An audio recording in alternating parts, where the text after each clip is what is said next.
بسم اللہ الرحمن الرحیم۔ مقدمات نماز یا نماز کی پیشگی شرائط۔ نماز ادا کرنے سے پہلے کچھ شرائط ہیں۔ ہمیں قبلے کی سمت معلوم کرنی چاہیے تاکہ ہم نماز کے لیے اس کا رخ کر سکیں۔ قبلہ خانہ کعبہ ہے۔ اگر آپ نماز کے دوران کھڑے ہو سکتے ہیں تو آپ کو سینے اور پیٹ کو قبلے کی طرف رکھنا چاہیے۔ احتیاط مستحب یہ ہے کہ انگلیاں بھی قبلہ رخ ہوں۔ اگر کوئی شخص پیدل یا سواری کی حالت میں مستحب نماز پڑھے تو اس کا قبلہ رخ ہونا ضروری نہیں ہے۔ آپ کو نماز سے پہلے وضو کی حالت میں ہونا چاہیے یا مخصوص حالات میں غسل کرنا چاہیے۔ کوئی شخص صرف اس وقت واجب نماز پڑھ سکتا ہے جب اسے یقین ہو جائے کہ نماز کا وقت ہو گیا ہے۔ فجر صبح کی نماز کا وقت ہے جو صبح صادق سے طلوع آفتاب تک ہے۔ ظہر دوپہر کی نماز کا وقت ہے۔ یہ دوپہر کے بعد شروع ہوتا ہے جب سورج کا زوال شروع ہو جاتا ہے اور اس کا وقت غروب آفتاب پر تب ختم ہو جاتا ہے جب صرف عصر کی نماز کا وقت باقی رہ جاتا ہے۔ عصر کی نماز کا وقت ہے جیسے ہی آپ کے لیے ظہر کی نماز ادا کرنے کے لیے کافی وقت گزر جاتا ہے یہ شروع ہو جاتا ہے اور غروب آفتاب پر ختم ہو جاتا ہے۔ مغرب شام کی نماز کا وقت ہے۔ مغرب کا وقت غروب آفتاب پر نہیں ہے بلکہ غروب آفتاب کے کچھ دیر بعد ہے کہ جب افق پر سے سرخی غائب ہو جاتی ہے۔ اس کا وقت آدھی رات کو اس وقت ختم ہوتا ہے جب صرف عشاء کی نماز پڑھنے کا وقت باقی رہ گیا ہو۔ عشاء رات کی نماز کا وقت ہے۔ جیسے ہی آپ کا مغرب کی نماز ادا کرنے کا کافی وقت گزر جاتا ہے تو عشاء کی نماز کا وقت شروع ہو جاتا ہے۔ یہ آدھی رات کو ختم ہوتا ہے۔ یہ نمازیں ترتیب سے ادا کی جائیں۔ عصر کی نماز ظہر کی نماز کے بعد اور عشاء کی نماز مغرب کی نماز کے بعد ادا کی جائے گی۔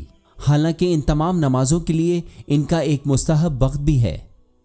ہمارے پاس نماز کے لیے صحیح لباس ہونا چاہیے۔ مرد کو کم از کم اپنی شرمگاہ کو ڈھانپنا چاہیے۔ عورت کو اپنا پورا جسم ڈھانپنا چاہیے سوائے اس کے چہرے، ہاتھ کلائیوں کے نیچے اور پاؤں ٹخنوں سے نیچے کے۔ لیکن اگر کوئی نامحرم موجود ہو تو اسے اپنے پاؤں کو بھی ڈھانپنا چاہیے۔ کپڑوں کا پاک ہونا ضروری ہے۔ ایک استثناء ہے کہ اگر آپ کے جسم یا کپڑوں پر تھوڑی مقدار تقریباً انگوٹھے کے اوپر والی گرہ کے برابر میں خون ہے تو بھی آپ کی نماز صحیح ہے۔ کپڑے بھی مباح ہونے چاہیے یعنی انہیں چوری یا اجازت کے بغیر نہیں لیا جانا چاہیے۔ کپڑے ایسے مردہ جانور کے نہیں ہونے چاہیے جسے اسلامی قانون کے مطابق ذبح نہ کیا گیا ہو۔ مثال کے طور پر چمڑے کے کپڑے۔ نیز احتیاط واجب کے طور پر ایسے کسی شکاری جانور یا ایسے جانور سے نہیں بنایا جانا چاہیے جس کا کھانا حرام ہو۔ مرد سونے یا خالص ریشم کے کپڑے بھی نہیں پہن سکتے۔ سفید لباس پہننا اور نہایت پاکیزہ لباس پہننا، عطر لگانا اور عقیق کی انگوٹھی پہننا بھی مستحب ہے۔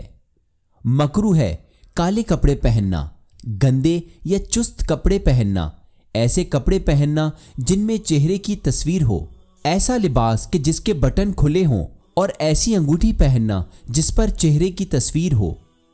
نماز کی جگہ کا استعمال جائز ہونا چاہیے۔ سجدے کی جگہ پاک ہونی چاہیے اور اگر سجدے کی جگہ کے علاوہ نماز کی جگہ نجس ہو تو اسے بدن یا کپڑوں میں منتقل نہیں ہونا چاہیے۔ نماز کی جگہ ہموار ہونی چاہیے یعنی سجدہ کرنے کی جگہ، گھٹنے رکھنے کی جگہ اور پاؤں رکھنے کی جگہ ہموار و برابر ہو، البتہ اگر 4 انگلیاں کہ جو کہ ایک ساتھ ملائی گئی ہوں ان سے زیادہ اوپر یا نیچے نہ ہو۔ باورچی خانے میں اور ہر اس جگہ جہاں بھٹی ہو، کھلے دروازے کی طرف، کسی تصویر یا جاندار کے مجسمے کی طرف، مگر یہ کہ اس تصویر کو ڈھانپے، آگ کی طرف، کسی شخص کی طرف منہ کر کے نماز پڑھنا مکروہ ہے۔